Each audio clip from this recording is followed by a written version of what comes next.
Grace and peace be with you. Hi, my name is Mark. I'm the pastor at Sycamore Creek in Potterville. I have a brief thought for you today. It's from Psalm 102. And as I read through the psalm, I was reminded that the bond that can form between two people who share suffering, it can be incredibly intense. And when we're going through a difficult time, it's incredibly powerful to know and to hear that someone else has had that exact same experience.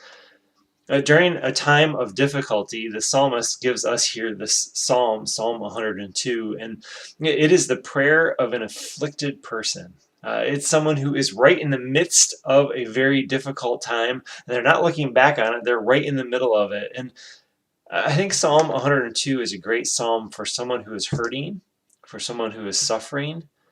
To read this and find that the psalmist is writing, I know how you feel. The psalmist's body aches with their hurt. The heart is broken, and the guy who wrote this, he's grieving. And he has trouble eating. In addition to this mental and physical difficulty, well, the psalmist feels lonely.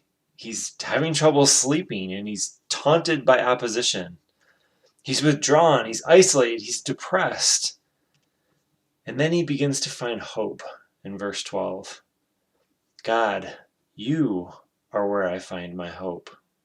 In your strength, in your mercy, in your trustworthiness, in your help, I find hope.